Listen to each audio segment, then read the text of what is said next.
யோபு 22ஆம் அதிகாரம்.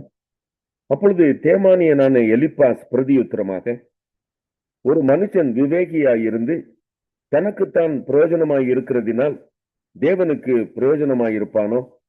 நீர் நீதிமானாய் இருப்பதினால் சர்வ வல்லவருக்கு நன்மை உண்டாகுமோ? நீர் உம்முடைய வழிகளை உத்தமமாக்குகிறது அவருக்கு ஆதாயமாயிருக்குமோ?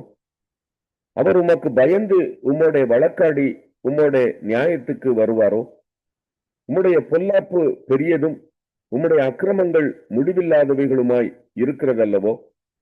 முகாந்திரம் இல்லாமல் உம்முடைய சகோதரர் கையில் அடகு வாங்கி ஏழைகளின் வஸ்திரங்களை பறித்து கொண்டீர். விடாய்த்தவனுக்கு தாகத்துக்கு தண்ணீர் கொடாமலும் பசித்தவனுக்கு போஜனம் கொடாமலும் போனீர். பலவானுக்கே தேசத்தில் இடம் உண்டாயிற்று, கனவானதில் குடியேறினான். விதவைகளை வெறுமையாய் அனுப்பிவிட்டீர். தாய் தகப்பன் இல்லாதவர்களின் புயங்கள் முறிக்கப்பட்டது. ஆகையால் கண்ணிகள் உம்மை சூழ்ந்திருக்கிறது.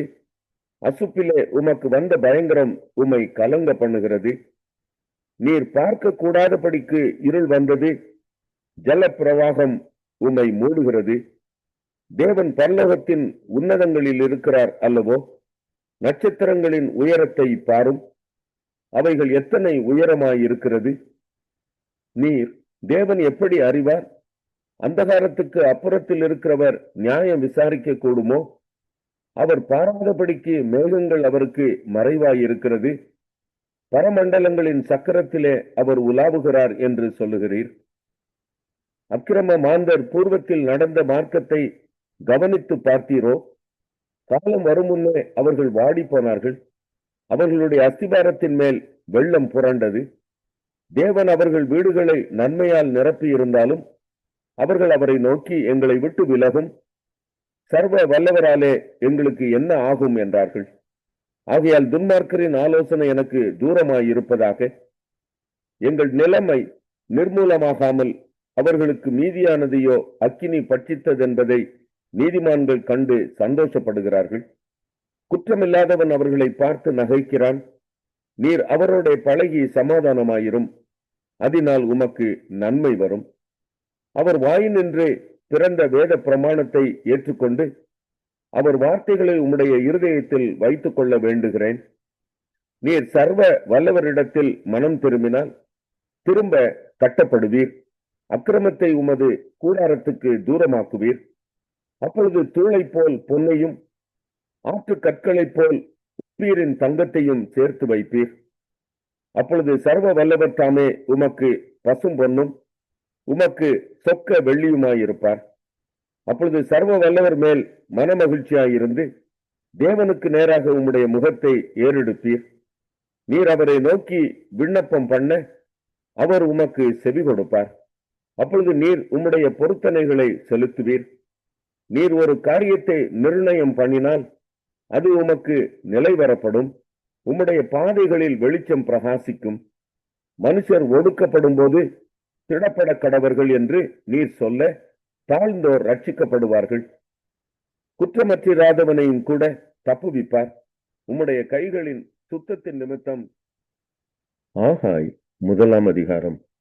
ராஜாவாகிய தரியு அரசாண்ட 2ஆம் வருஷம் 6ஆம் மாதம் 1ஆம் தேதியிலே கர்த்தருடைய வார்த்தை ஆகாய் என்னும் தீர்க்கதரிசியின் மூலமாய் செயல்தியேலின் குமாரனாகிய செருபாபேல் என்னும் யூதாவின் தலைவனுக்கும் யோத்சதாக்கின் குமாரனாகிய யோசுவா என்னும் பிரதான ஆசாரியனுக்கும் உண்டாகி, அவர் சொன்னது என்னவென்றால், இந்த ஜனங்கள் கர்த்தருடைய ஆலயத்தை கட்டுகிறதற்கு ஏற்ற காலம் இன்னும் வரவில்லை என்கிறார்கள் என்று சேனைகளின் கர்த்தர் சொல்லுகிறார். ஆனாலும் ஆகாய் என்னும் தீர்க்கதரிசியின் மூலமாய் கர்த்தருடைய வார்த்தை உண்டாகி அவர் சொல்லுகிறார், இந்த வீடு பாழாய் கிடக்கும் போது நீங்கள் மச்சு பாவப்பட்ட உங்கள் வீடுகளில் குடியிருக்கும்படியான காலம் இதுவோ? இப்போதும் சேனைகளின் கர்த்தர் சொல்லுகிறார், உங்கள் வழிகளை சிந்தித்து பாருங்கள். நீங்கள் திரளாய் விதைத்தும் கொஞ்சமாய் அறுத்தும் கொண்டு வருகிறீர்கள். நீங்கள் புசித்தும் திருப்தியாகவில்லை, குடித்தும் பரிபூரணம் அடையவில்லை. நீங்கள் வஸ்திரம் உடுத்தியும் ஒருவனுக்கும் குளிர்விடவில்லை. கூலியை சம்பாதிக்கிறவன் பொத்தலான பையிலே போடுகிறவனாய் அதை சம்பாதிக்கிறான். உங்கள் வழிகளை சிந்தித்து பாருங்கள் என்று சேனைகளின் கர்த்தர் சொல்லுகிறார். நீங்கள் மலையின் மேல் ஏறி போய் மரங்களை வெட்டி கொண்டு வந்து ஆலயத்தை கட்டுங்கள். அதன் பேரில் நான் பிரியமாயிருப்பேன். அதனால் என் மகிமை விளங்கும் என்று கர்த்தர் சொல்லுகிறார். அதிகமாய் வரும் என்று நீங்கள் எதிர்பார்த்திருந்தும் இதோ கொஞ்சம் கிடைத்தது. நீங்கள் அறுத்து வீட்டுக்கு கொண்டு வந்தும் நான் அதை ஊதி போடுகிறேன். எது நிமித்தம் என்றால், என் வீடு பாழாய் கிடக்கும் போது நீங்கள் எல்லாரும் அவனவன் தன் தன் வீட்டிற்கு ஓடி போகிறீர்களே, இதன் நிமித்தமே என்று சேனைகளின் கர்த்தர் சொல்லுகிறார். ஆதலால் உங்கள் மேல் இருக்கிற வானம் பனியை பெய்யாமலும் பூமி பலனை கொடாமலும் போயிற்று. நான் நிலத்தின் மேலும் மலைகளின் மேலும் தானியத்தின் மேலும் புது திராட்சரசத்தின் மேலும் எண்ணெயின் மேலும் பூமியில் விளைகிற எல்லாவற்றின் மேலும் மனுஷரின் மேலும் மிருகங்களின் மேலும் கைப்பாடு அனைத்தின் மேலும் வறட்சியை வருவித்தேன் என்றார். அப்பொழுது செயல்தியேலின் குமாரனாகிய செருபாபேலும் யோத்சதாக்கின் குமாரனாகிய யோசுவா என்னும் பிரதான ஆசாரியனும் ஜனத்தில் மீதியான அனைவரும் தங்கள் தேவனாகிய கர்த்தருடைய சத்தத்துக்கும் தங்கள் தேவனாகிய கர்த்தர் அனுப்பின ஆகாய் என்னும் தீர்க்கதரிசியினுடைய வார்த்தைகளுக்கும் செவி கொடுத்தார்கள். ஜனங்கள் கர்த்தருக்கு முன்பாக பயந்திருந்தார்கள். அப்பொழுது கர்த்தருடைய தூதனாகிய ஆகாய் கர்த்தர் தூதனுப்பிய வார்த்தையின்படி ஜனங்களை நோக்கி, நான் உங்களோட இருக்கிறேன் என்று கர்த்தர் சொல்லுகிறார் என்றான். பின்பு கர்த்தர் செயல்தியேலின் குமாரனாகிய செருபாபேல் என்னும் யூதாவின் தலைவனுடைய ஆவியையும் யோத்சதாக்கின் குமாரனாகிய யோசுவா என்னும் பிரதான ஆசாரியனுடைய ஆவியையும் ஜனத்தில் மீதியான எல்லாருடைய ஆவியையும் எழுப்பினார்.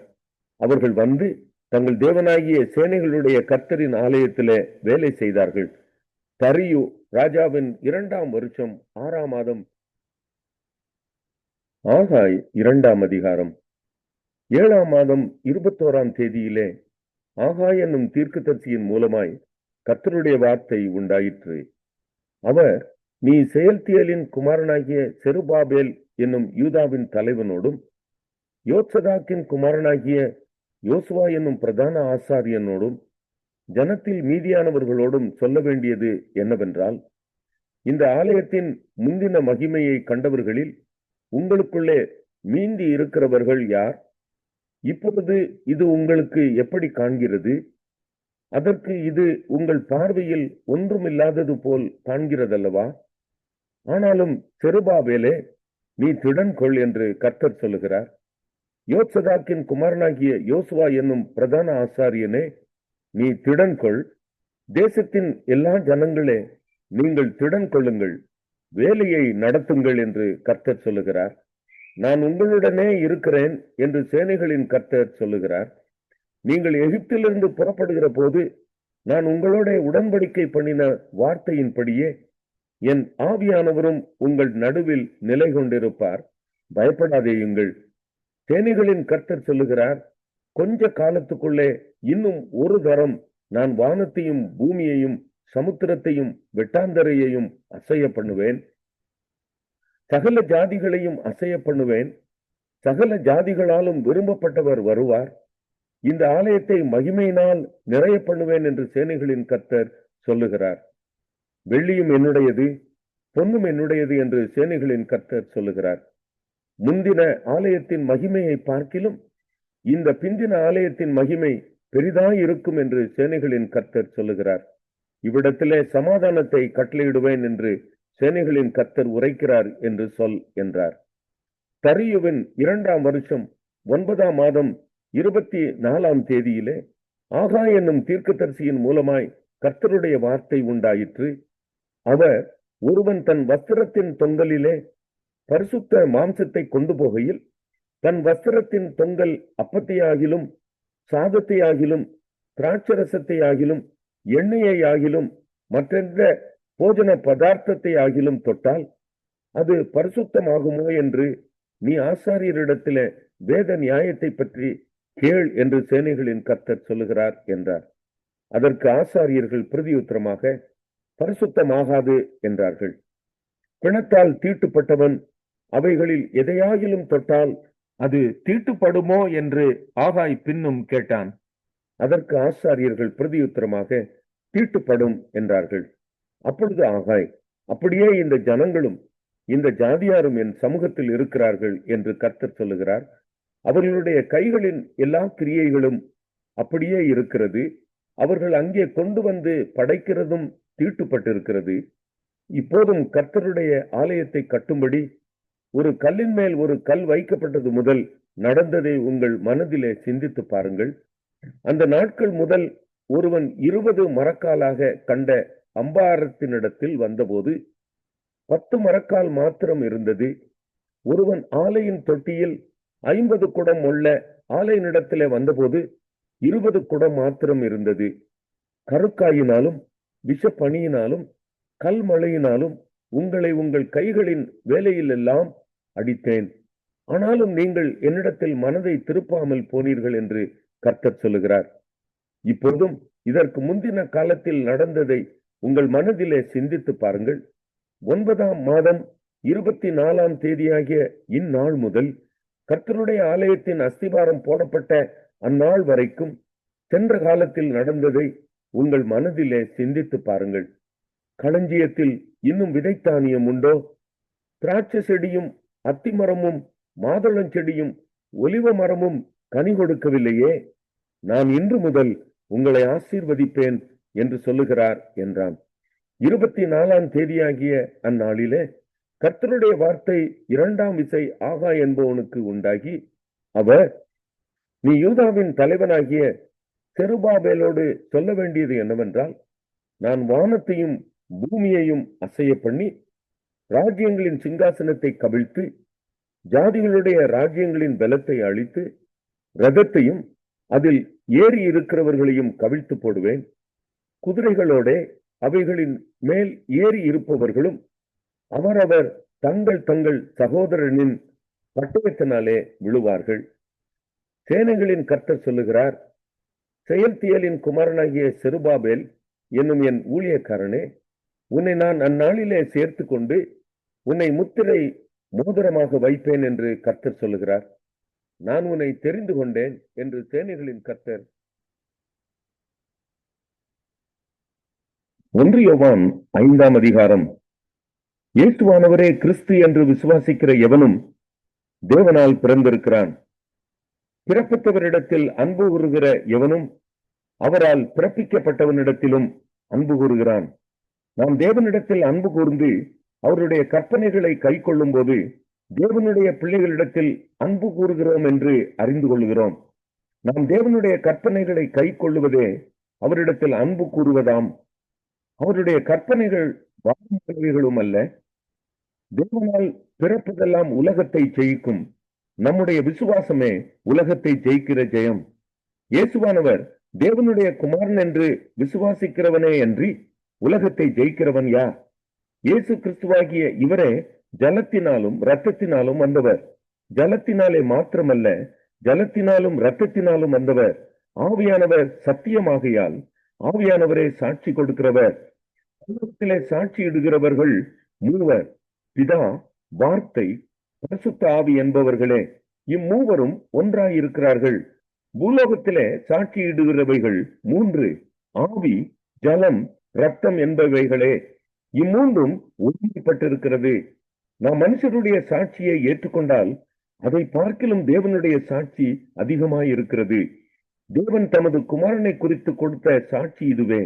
தேவனுடைய குமாரனிடத்தில் விசுவாசமாய் இருக்கிறவன் அந்த சாட்சியை தனக்குள்ளே கொண்டிருக்கிறான். தேவனை விசுவாசியாதவனோ தேவன் தம்முடைய குமாரனை குறித்து கொடுத்த சாட்சியை விசுவாசியாததினால் அவரை பொய்யராக்குகிறான். தேவன் நமக்கு நித்திய ஜீவனை தந்திருக்கிறார். அந்த ஜீவன் அவருடைய குமாரனில் இருக்கிறது என்பதே அந்த சாட்சியாம். குமாரனை உடையவன் ஜீவனை உடையவன். தேவனுடைய குமாரன் இல்லாதவன் ஜீவன் இல்லாதவன். உங்களுக்கு நித்திய ஜீவன் உண்டென்று நீங்கள் அறியவும் தேவ குமாரனுடைய நாமத்தின் மேல் நீங்கள் விசுவாசமாய் இருக்கவும், தேவகுமாரனுடைய நாமத்தின் மேல் விசுவாசமாய் இருக்கிற உங்களுக்கு இவைகளை எழுதியிருக்கிறேன். நாம் எதையாகிலும் அவருடைய சித்தத்தின்படி கேட்டால் அவர் நமக்கு செவி கொடுக்கிறார் என்பதே அவரை பற்றி நாம் கொண்டிருக்கிற தைரியம். நாம் எதை கேட்டாலும் அவர் நமக்கு செவி கொடுக்கிறார் என்று நாம் அறிந்திருந்தோமானால் அவரிடத்தில் நாம் கேட்டவைகளை பெற்றுக்கொண்டோம் என்றும் அறிந்திருக்கிறோம். மரணத்துக்கு ஏதுவல்லாத பாவத்தை தன் சகோதரன் செய்ய ஒருவன் கண்டால் அவன் வேண்டுதல் செய்ய கடவன், அப்பொழுது அவனுக்கு ஜீவனை கொடுப்பார். யாருக்கென்றால் மரணத்துக்கு ஏதுவல்லாத பாவத்தை செய்தவர்களுக்கே. மரணத்துக்கு ஏதுவான பாவம் உண்டு, அதை குறித்து வேண்டுதல் செய்ய நான் சொல்லேன். அநீதியெல்லாம் பாவம்தான் என்றாலும் மரணத்துக்கு ஏதுவல்லாத பாவமும் உண்டு. தேவனால் பிறந்த எவனும் பாவம் செய்யான் என்று அறிந்திருக்கிறோம். தேவனால் பிறந்தவன் தன்னை காக்கிறான், பொல்லாங்கன் அவனை தொடான். நாம் தேவனால் உண்டாயிருக்கிறோம் என்றும் உலகம் முழுவதும் பொல்லாங்கனுக்குள் கிடக்கிறது என்றும் அறிந்திருக்கிறோம். அன்றியும் நாம் சத்தியம் உள்ளவரை அறிந்து கொள்வதற்கு தேவனுடைய குமாரன் வந்து நமக்கு புத்தியை தந்திருக்கிறார் என்றும் அறிவோம். அவருடைய குமாரனாகிய இயேசு கிறிஸ்து எனப்பட்ட சத்தியம் உள்ளவருக்குள்ளும் இருக்கிறோம். இவரே மெய்யான தேவனும் நித்திய ஜீவனுமாயிருக்கிறார். பிள்ளைகளே, நீங்கள் விக்கிரகங்களுக்கு விலகி உங்களை காத்துக் கொள்வீர்களாக. ஆமென்.